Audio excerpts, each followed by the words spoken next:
Ya, saya sih melihatnya pemilu itu bagian dari pendidikan politik ya. Pemilu itu semestinya menjadi upaya penguatan peradaban politik kita. Jadi ketika pemilu tidak dijadikan upaya penguatan peradaban politik, penguatan pendidikan politik, pemilu hanya dijadikan kontestasi semata ya untuk merebut kekuasaan. Saya pikir disitulah kerugian kita sebagai bangsa. Karena itu, mari kalau saya mengajak teman-teman semua, teman Bawaslu, penyelenggara pemilu yang lain, untuk bersama-sama menjadikan pemilu ini, kalau bahasa dulu muncul bahwa politik itu adalah kegembiraan gitu ya.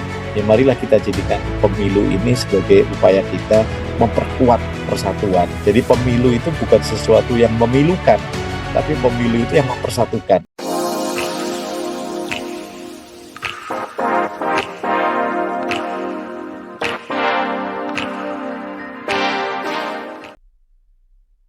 Bunga Raffles tumbuh di Bengkulu. Museum angkut adanya di Kota Batu. Selamat datang di podcast Pojok Cangwaslu. Kami ucapkan Assalamualaikum warahmatullahi wabarakatuh. Sahabat Bawaslu dimanapun berada, kita saat ini sedang berada di podcast Pojok Cangwaslu Bawaslu Provinsi DKI Jakarta. Saat ini kita sudah kedatangan narasumber yang sangat, bisa dibilang sangat berpengalaman di bidang kepemiluan. Beliau lahir di Pasuruan, Jawa Timur. Saat ini aktif sebagai peneliti di Litbang Kompas sejak 2004, begitu. Pendidikan terakhir Magister Ilmu Politik FISIP Erlangga, Surabaya. Kemudian beliau juga banyak melakukan analisis terhadap media terkait penyelenggara pemilu seperti KPU dan Bawaslu. Kemudian banyak buku yang sudah ditelurkan oleh beliau. Salah satunya Menjaga Mandat Pemilu dengan Penyederhanaan Surat Suara. Autobiografi Muhtar Yadi, Manusia Ide. Kemudian banyak juga ini ya, pembiayaan pemilu di Indonesia, serial evaluasi penyelenggaraan pemilu serentak 2019, perihal penyelenggaraan kampanye. Kita sambut langsung Mas Yohan Wahyu, begitu ya Mas? Ya Mas B, Salam selamat kenal siang, Mas. salam kenal, Assalamualaikum warahmatullahi wabarakatuh, Gimana selamat kabarnya siang. Mas? Alhamdulillah baik, sehat. Alhamdulillah. Jadi sebenarnya tema yang mau kita angkat ini Ya, saat ini yang lagi ramai begitu ya Mas. Jadi saya juga baru mendapatkan info sebenarnya tentang IKP ya, Indeks Kerawanan Pemilu yang dikeluarkan oleh Bawaslu RI beberapa hari yang lalu itu. Ada di beberapa provinsi juga ternyata yang baru saya dengar satu provinsi itu Bawaslunya ramai datangi beberapa pers, media menanyakan apakah betul kita juga salah satu yang masuk ke dalam provinsi yang tingkat kerawanannya sekian persen itu gitu. Jadi tidak dipungkiri bahwa mungkin ada di beberapa daerah yang mungkin dampaknya itu ada muncul gitu dengan keluarnya data seperti ini. Data yang memang kami kumpulkan dari kabupaten kota, kemudian diserahkan ke provinsi, dari provinsi mereview, kita lakukan review apakah betul 2019 kemarin ada kejadian seperti ini, pelanggaran seperti ini, disertai dengan bukti. Setelah itu dikirimkan ke Bawaslu RI, dan dari Bawaslu RI yang memberikan penilaian terhadap nilai yang sudah diberikan itu, dan akhirnya ketemulah nilai finalisasinya. Nah, Mas Yohan, saya juga pengen menanyakan, karena Mas Yohan ini kan di Litbang Kompas gitu, yang salah satu termasuk media mainstream terbesar begitu ya, nasional gitu ya. Suara Kompas pun, menurut Litbang Kompas pun ini bisa jadi bahan di hampir semua penulisan gitu ya. Jadi bagaimana melihat hasil dari IKP Bawaslu RI yang sudah dikeluarkan beberapa hari yang lalu itu, Mas Yohan? Iya, terima kasih. Sebenarnya kalau dalam pemilu tahun 2017 ini bagian dari tugasnya Bawaslu, yaitu memetakan potensi kerawanan gitu ya. Di salah satu tugas Bawaslu, pengawasan itu tidak sekedar penindakan tapi juga pencegahan. Salah satu upaya pencegahan itu adalah dengan melakukan pemetaan potensi kerawanan. Nah, IKP ini menjadi bagian dari produk dari Bawaslu. Kenapa IKP ini menjadi penting? Karena halnya indeks yang lain ya, seperti yang kita kenal Indeks Demokrasi Indonesia yang dikeluarkan Bappenas misalnya, kemudian banyak lagi indeks, itu kan sebenarnya sebuah refleksi dari apa yang sudah terjadi sekian periode tertentu. Nah, kalau kita melihat proses tadi, Mas Gede menjelaskan bagaimana alur data itu dihasilkan di IKP dari mulai tingkat bawah, kemudian direkap di tingkat pusat, kemudian dilakukan analisis. Ini kan sebenarnya data-data yang berdasarkan kejadian yang sudah terjadi ya, post factum gitu ya, sepanjang pilkada dan pemilu di masing-masing provinsi dan kabupaten kota. Jadi indeks ini sebagai bagian dari refleksi sekaligus proyeksi. Refleksi karena ini bagian dari upaya melihat pengalaman apa yang terjadi ya. Kalau nggak salah ada 61 indikator itu, kuesioner pertanyaan yang harus dijawab.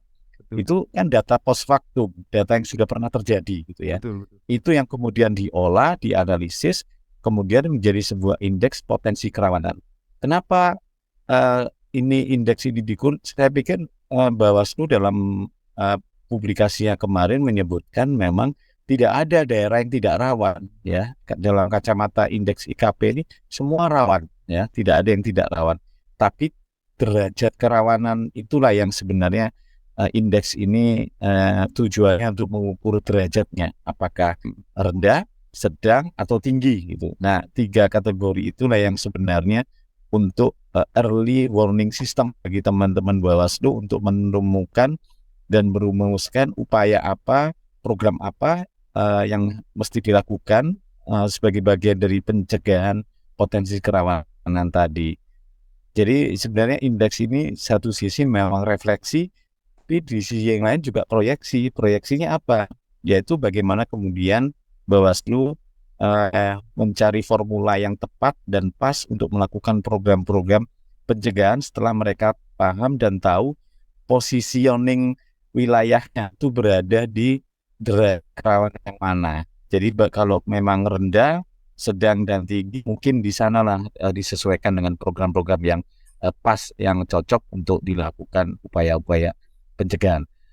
Namun bukan berarti saya yakin ketika indeksnya berada di rendah pun tidak kemudian menafikan ya, namanya pencegahan itu tetap juga harus dilakukan secara optimal ya. Jadi bukan karena yang tinggi itu harus lebih aware, lebih hati-hati, sementara yang rendah itu tidak harus lebih hati-hati, ya bukan seperti itu. Tapi ini bagian dari upaya Bawaslu punya peta jalan untuk merumuskan langkah-langkah apa yang perlu dilakukan untuk mencegah agar jangan sampai potensi kerawanan itu benar-benar terjadi. Ya, indeks ini kan tadi refleksi juga proyeksi. Ya, proyeksinya bagaimana itu tidak terjadi dengan upaya-upaya atau program-program yang semestinya cocok atau layak dilakukan sebagai upaya Bawaslu melakukan pencegahan agar potensi kerawanan itu tidak terjadi. Tadi sempat ditanyakan bagaimana yang Kompas pernah lakukan, apakah ini sesuai atau misalnya hasil Bawaslu kan menyebutkan DKI masuk kategori kerawanan tinggi ya. Betul. Kita tahu dari 4 dimensi itu, kalau saya coba bedah satu persatu 4 dimensi itu, angka indeks kerawanan di tingkat provinsi itu juga dibangun dari angka indeks kerawanan di masing-masing kabupaten kotanya. Jadi data Bawaslu memang menyebutkan di masing-masing kabupaten kota dalam konteks DKI ini ya, Jakarta Pusat, Jakarta Timur, Jakarta Utara, Jakarta Barat, termasuk Kepulauan Seribu, rata-rata memang masuk kategori kerawanan tinggi. Kenapa itu masuk kerawanan tinggi? Dari 61 indikator itu diisi dengan menyebutkan memang ada kejadian ya, ada kejadian itu gitu ya. Jadi ini ada kejadian dan tingkat kejadian. Jadi kalau saya pelajari bedanya dengan IKP sebelumnya, kalau sebelumnya itu lebih nominal, ya dan tidak gitu ya. Pertanyaannya untuk IKP saat ini, selain IKP yang baru ini lebih ke ordinal. Jadi jenis datanya lebih tanya, misalnya ketika ada terjadi kekerasan, ya ada satu indikator ditanya apakah terjadi kekerasan di wilayah Bapak Ibu Saudara. Jadi sudah dikategori tingkat bawah itu kategori kekerasan verbal. Nah, kemudian itu kategori kekerasan dengan fisik, misalnya itu sudah kategori menengah. Kategori tinggi itu kekerasan disertai fisik dan kemudian sampai level pidana, melaporkan ke polisi. Jadi memang ini yang menjadi pendalaman ya IKP saat ini. Jadi dari 60, kenapa DKI misalnya tinggi? Ya karena dari 61 indikator itu sebagian besar terjawab ada gitu ya, ada kejadian itu. Jadi ya itu yang membuat angkanya tinggi. Dan apakah ini sesuai dengan realitas lapangan, ya kita nanti akan buktikan ya selama tahapan pemilu pasca launching IKP ini, apakah IKP ini memang benar-benar menggambarkan realitas di lapangannya sesuai proyeksinya atau tidak. Kalau tidak, bukan berarti IKP-nya yang salah ya, tapi mungkin ya upaya Bawaslu yang memang perlu dan tepat untuk dilakukan agar jangan sampai potensi kerawanan itu menjadi sebuah kerawanan yang benar-benar terjadi. Oke, menarik. Karena sebenarnya kita juga butuh, selain kita kumpulkan data dari kabupaten kota gitu, sebenarnya juga mungkin ada juga kebutuhan kita tuh akan data kerawanan ini mungkin dari pihak lain seperti media begitu atau NGO gitu. Cuma memang yang punya data yang secara menyeluruh tuh memang Bawaslu begitu ya Pak ya. Jadi Mas Yohan, jadi saat ini yang bisa kita pakai saat ini ya baru IKP ini aja. Mungkin mudah-mudahan ke depan akan ada beberapa mungkin bukan bisa dibilang indeks kerawanan ya, tapi kayak potensi secara umum begitu ya Mas Yohan, yang kurang lebih begitu ya, yang bisa nanti dikumpulkan atau bisa di publish dan bisa dipertanggungjawabkan untuk bisa kita jadikan satu pedoman juga begitu. Tapi ini menarik nih, ada satu salah satu isu strategis di dalam IKP tersebut. Mungkin Mas Yohan juga sudah baca, mitigasi dampak penggunaan media sosial. Dampak penggunaan media sosial dalam dinamika politik ke depan ini, sebagai media yang sudah lama dan berpengalaman. Kemudian Kompas juga salah satunya memiliki media sosial yang dengan follower dan subscriber yang besar. Bagaimana melihat isu strategis ini nih, Mas Yohan? Kalau nggak salah di bagian indikator itu memang sudah masuk ya, bagaimana penggunaan media sosial dalam materi kampanye ya, itu masuk dimensi kontestasi. Dan kalau kita lihat hasilnya DKI juga tinggi itu Mas Gede. Jadi memang itu mungkin merujuk ketika teman-teman Bawaslu di tingkat kabupaten kota dan provinsi itu pastikan merujuk data dan pengalaman yang terjadi sepanjang kontestasi di DKI gitu ya. Salah satu isu yang paling mencuat mungkin soal Pilkada DKI tahun 2017, bagaimana kemudian penggunaan kampanye itu, tensi kampanye begitu tinggi gitu ya, satu sisi. Tapi kalau kita melihat di satu sisi isu politik identitas mengemuka, tapi di sisi yang lain kalau kita merujuk pengalaman yang sama di tahun 2017, kontestasi program perang gagasan juga sudah muncul gitu ya. Kalau kita lihat debat calon gubernur dulu itu perdebatannya kan bagaimana perang gagasan antara DP 0% ketika dikeluarkan itu kan menjadi perbincangan gitu ya. Program OKOC itu menjadi perbincangan gitu ya. Jadi orang kemudian memperbincangkan program gitu ya. Jadi sebenarnya di satu sisi memang ada beban psikologis yang berat ya ketika wacana politik identitas itu menguat, tapi di sisi yang lain perang gagasan, perdebatan, diskursus soal program itu juga terjadi, dan semuanya itu memakai perantara atau media sebagai panggungnya ya, terutama sosial media.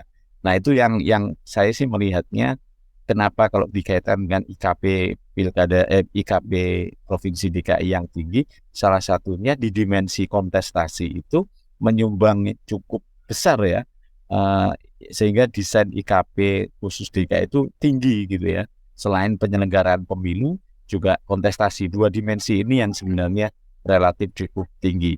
Saya sih melihatnya pengalaman kontestasi pilkada di tahun 2017 itu saya pikir pasti punya memori yang cukup kuat ya, ketika orang atau teman-teman Bawaslu di daerah ketika proses pengisian IKP ini hampir 61 indikator itu dijawab ya semua, karena memang masuk semua gitu ya kejadiannya. Salah satunya isu terakhir yang kita bicarakan ini bagaimana penggunaan sosial media untuk kampanye ya. Jadi sosial media itu kan akan semakin kencang gunanya ketika menyangkut umumnya menyangkut isu-isu yang viral, isu-isu yang sensitif gitu ya. Tapi bukan berarti sensitif ini sensitif itu juga punya sesuatu yang positif. Misalnya kayak saya kasih contoh perdebatan soal DP 0%, DP 0%, kemudian OKOC gitu ya, kemudian rumah pada saat itu memang cukup kencang sekali soal didebatkan gubernur ya. Jadi harus diakui meskipun bayangan politik identitas auranya cukup mengemuka pada saat pilkada 2017 itu, tapi perdebatan soal program gagasan dari calon gubernur itu sudah mulai muncul.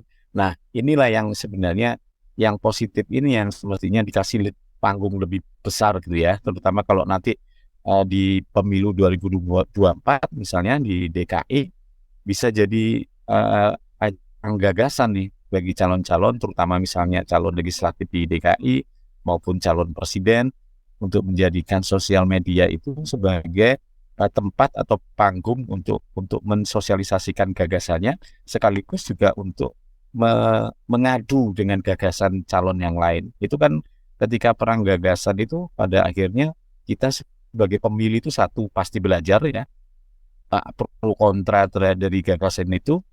Yang kedua, secara tidak langsung sebagai pemilih itu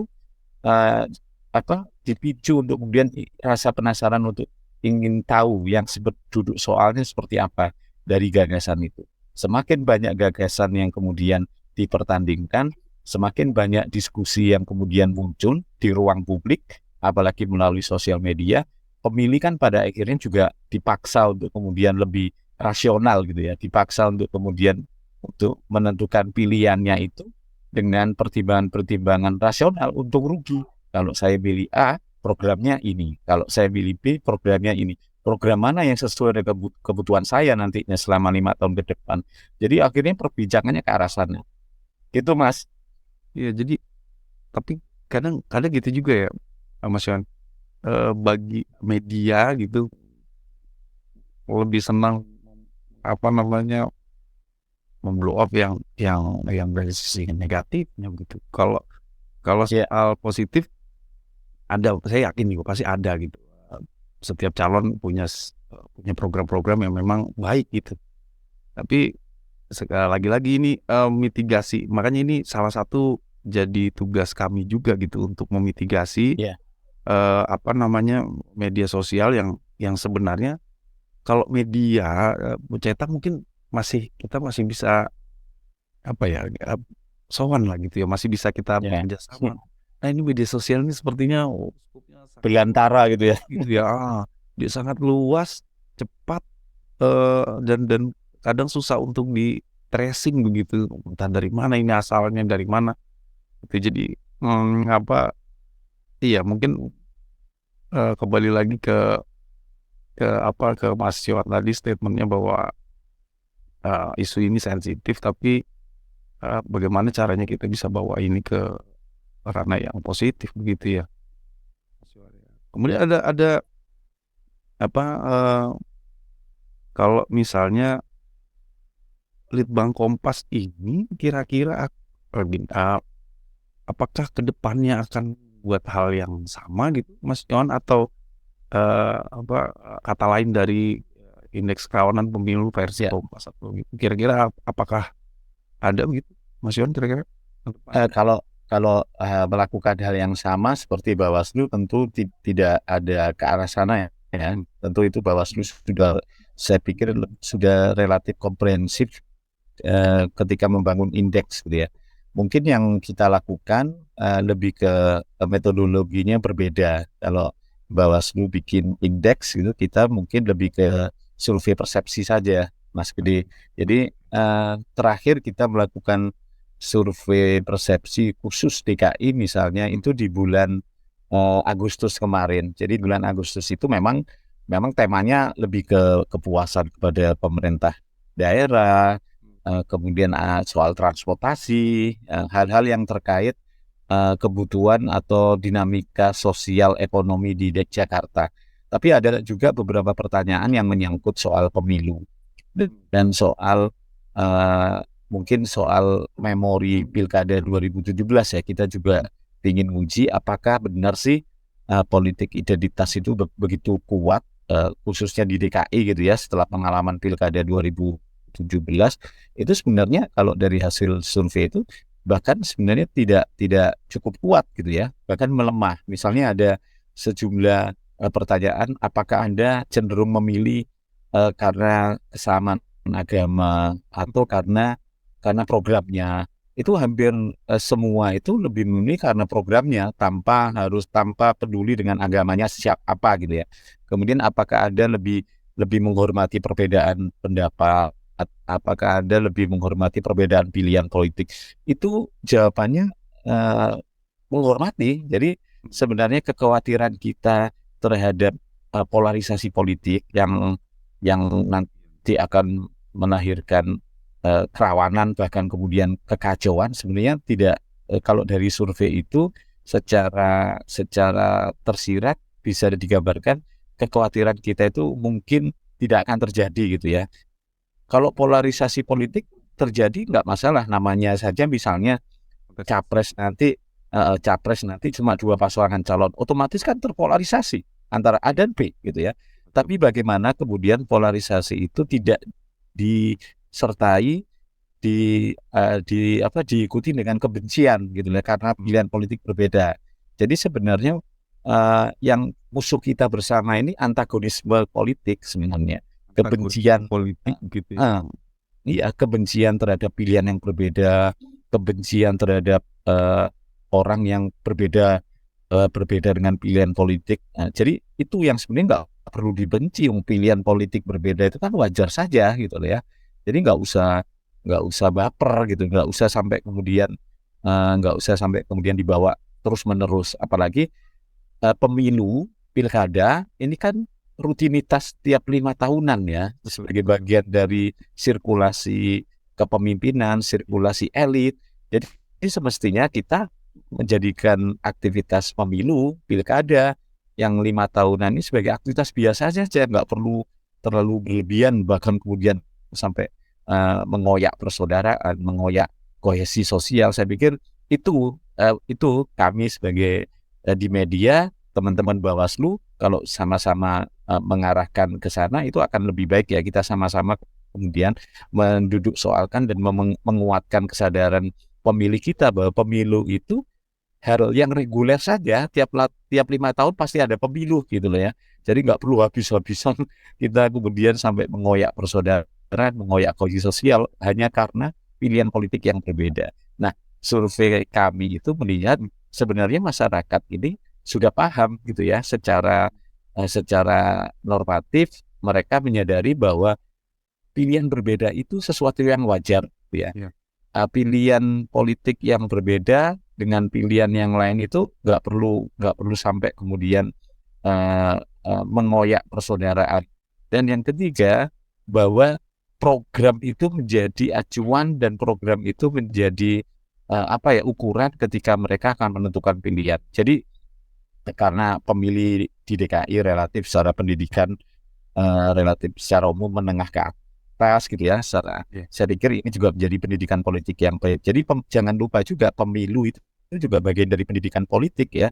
Jadi tidak hanya dari peserta pemilu, partai maupun calon yang kemudian ketika berkampanye itu juga secara tidak langsung memberikan pendidikan politik, penyelenggara pemilu pun baik KPU, Bawaslu, DKPP juga harus menjadikan pemilu ini sebagai ajang pendidikan politik, termasuk kami di media Kompas selama ini memang pingin menjadi referensi pemilu. Jadi bagaimana pemilih itu punya referensi ketika mau menentukan pilihannya, ketika mau menentukan apakah dia menggunakan hak pilihnya atau tidak, itu setidaknya punya referensi gitu ya. Baik soal calonnya, partainya maupun soal programnya. Itu yang concern kami sebagai lembaga media, memberikan referensi kepada publik terutama pemilih. Salah satunya melalui metode survei. Nah, itu kan macam-macam ya temanya. Salah satunya yang survei terakhir kami di Jakarta itu memang mengindikasikan pemilih di Jakarta itu sudah relatif rasional, tidak kemudian menjadikan pemilu dan perbedaan politik itu segala-galanya. Itu yang sebenarnya ini angin segar ya bagi kita yang mungkin selama ini masih trauma dengan Pilkada 2017 yang masih dikabuti soal isu politik identitas. Saya pikir dengan survei ini relatif sudah memberikan sinyal bahwa pemilih-pemilih kita, terutama pemilih di DKI, sudah relatif dewasa untuk melihat perbedaan politik, terutama menjelang pemilu 2024 ini. Jadi tadi Itu Mas Gede. menariknya sih survei ini kan diambil 2022 pertengahan gitu ya. Ya, Agustus ya. Agustus, di mana mungkin itu belum kelihatan nih siapa yang mengajukan sebagai presiden, siapa yang mengajukan wakil, Ya. siapa koalisi, siapa yang menjadi oposisi, belum kelihatan. Ya. Saya berharap sih tahun depan Litbang Kompas akan bawa survei yang sama gitu. Setelah sudah nama-nama ini sudah terbuka lebar gitu, terinformasi begitu, kemudian di masyarakat sudah terbentuk, mungkin nanti kita nggak harapkan, tapi takutnya nanti terbentuk kubu ini. Ya. Nah, kemudian pada saat itu dilakukanlah survei. Mudah-mudahan angkanya sih nggak jauh beda gitu ya Mas Yone. Iya. Ya, kita rencana memang melakukan survei berkala. Insya Allah survei yang akan kita lakukan paling dekat itu di Januari nanti, mungkin akhir Januari. Kemudian kita survei lagi sekitar bulan April gitu ya. Mungkin survei ketiga di tahun depan itu Oktober. Nah, Oktober mungkin setelah ada proses pendaftaran calon presiden. Kalau kita lihat tahapan pemilu di akhir 2023 ya, Oktober November itu sudah ada bayangan setidaknya siapa capres yang akan maju di 2024 nanti. Tapi kalau kita lihat di survei Kompas itu pernah menanyakan berapa pasangan capres yang dikehendaki gitu ya. Rata-rata secara umum lebih banyak yang pingin lebih dari 2 pasangan calon, Mas Gede. Jadi lebih banyak pasangan calon itu lebih baik. Intinya itu pesan dari hasil survei itu mengatakan seperti itu. Ya, kami sih menduga pengalaman pemilu 2014 yang 2 calon, kemudian pengalaman pemilu 2019 2 calon juga, apalagi capresnya sama gitu ya. Jadi mungkin sedikit banyak mempengaruhi pemilih untuk kayaknya lebih enak lebih dari 2 gitu ya. Jadi 1 tidak polarisasinya juga tidak terlalu tidak terlalu mengkristal gitu ya, Iya. lebih kental gitu ya, lebih perhatiannya lebih cair gitu kalau lebih dari dua ya. Nah, meskipun mungkin kalau lihat peluangnya maksimal kan 4 paslon kayaknya ya, kalau dilihat konstelasi. Bahkan kemungkinan kalau kita lihat perkembangan terakhir dari konstelasi saat ini, dari misalnya beberapa partai sudah menjalin koalisi gitu ya, bisa tiga pasangan calon yang sebenarnya menguat gitu ya, meskipun peluang 4 pun bisa saja terjadi, dengan catatan salah satu partai yakni PDIP ini satu-satunya partai yang uh, sudah berhak mengajukan pasangan capres dan cawapres tanpa harus berkoalisi. Tapi kalau lihat pengalaman, rasanya berkoalisi dengan partai itu menambah kepercayaan diri partai ya untuk kemudian mengajukan pasangan calon presiden dan cawapres. Jadi 3 pasangan calon itu yang peluangnya lebih besar ya dibandingkan lebih dari 3. Tapi setidaknya lebih dari 2 calon itu bisa menjawab keinginan publik ya, terutama dari sejumlah hasil survei Kompas yang memang berharap jumlah pasangan calon nanti itu pokoknya lebih dari 2, entah 3 atau 4 gitu ya, pokoknya lebih dari 2 gitu ya. Jadi pinginnya, harapannya mungkin ya karena pengalaman 2014 dan 2019 sudah cukup gitu ya bagi kita agar tidak kemudian terpecah-pecah gitu ya, terpolarisasi yang sebenarnya karena tadi polarisasi yang dibumbui oleh antagonisme itu yang bahaya sebenarnya. Kalau polarisasi tanpa dibumbui antagonisme ini sah-sah saja ya, karena dengan adanya hanya 2 pasangan calon itu kan otomatis terpolarisasi, terbagi gitu loh. Jadi mau nggak mau ya nggak masalah. Yang menjadi masalah itu ya karena ada munculnya antagonisme politik ya, kebencian, ujaran kebencian karena pilihan politik berbeda, dan ini kemudian dipelihara dan dikuatkan terus-menerus gitu ya, bahkan di sosial media yang pada akhirnya juga akan mengganggu kohesi sosial kita sebagai anak bangsa. Jadi tadi ya betul, saya juga mau mendengar statement survei dari Litbang Kompas tentang tidak adanya pemilihan pilkada DKI kemarin itu di faktori atau di latar belakangi oleh identitas, agama, politik segala macam. Ini semoga ke depan pilkada dan pemilu kita, pilkada DKI tentunya yang lebih yang lebih tensinya lebih tinggi ini bisa berjalan juga memilih karena memang programnya gitu, Mas Yohan. Ya. Satu closing statement, Mas Yohan, kita sudah ada di penghujung. Satu closing statement yang Mas Yohan mau mungkin bagikan ke Bawaslu atau teman-teman semua, silakan. Ya, saya sih melihatnya pemilu itu bagian dari pendidikan politik ya. Pemilu itu semestinya menjadi upaya penguatan peradaban politik kita.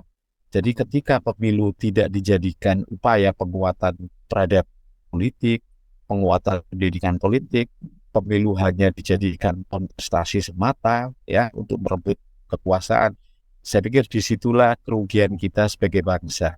Karena itu mari, kalau saya mengajak teman-teman semua, teman Bawaslu, penyelenggara pemilu yang lain, untuk bersama-sama menjadikan pemilu ini, kalau bahasa dulu muncul bahwa politik itu adalah kegembiraan gitu ya, marilah kita jadikan pemilu ini sebagai upaya kita memperkuat persatuan. Jadi pemilu itu bukan sesuatu yang memilukan, tapi pemilu itu yang mempersatukan. Nah, itu yang sebenarnya semangat itulah yang semestinya kita kuatkan. Kami di media akan memperkuat itu, mengingatkan ke publik, ke pembaca, bahwa pemilu itu bisa mempersatukan loh, ajang mempersatukan, tidak memilukan, bahkan tidak memisahkan gitu ya.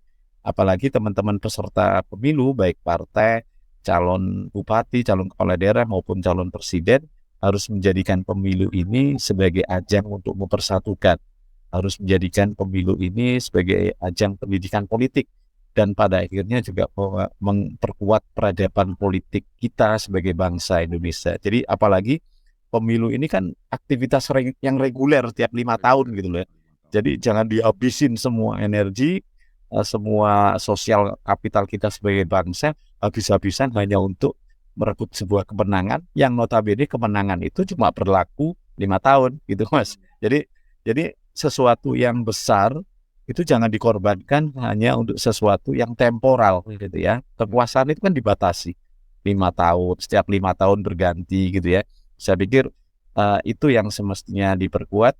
Nah, indeks kerawanan pemilu itu menjadi perangkat untuk early warning system bagi siapapun, tidak hanya Bawaslu ya. Bawaslu yang menghasilkan itu tentu ketika mempublikasikan kemarin juga berharap ini menjadi alarm bagi semua stakeholder, bagi peserta pemilu, bagi pemilih, bagi kami di media gitu ya, dan terutama bagi peserta pemilu untuk kemudian bersama-sama menjadikan pemilu ini sebagai ajang pendidikan politik dan tetap menjaga peradaban politik Indonesia bangsa ini agar tidak terkoyak hanya gara-gara perbedaan pilihan politik.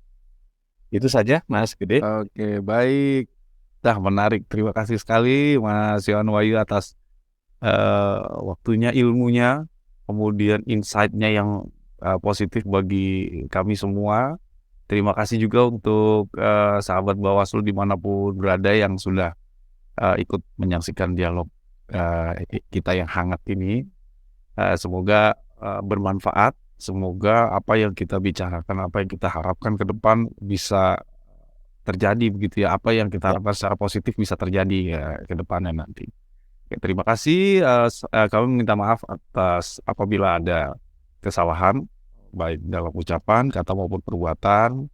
Ketemu lagi di pojok podcast Cangwaslu di lain kesempatan. Wassalamualaikum warahmatullahi wabarakatuh. Terima kasih Mas Yohan. Terima kasih Mas Gede, sukses buat podcast Bawaslu DKI. Iya, siap.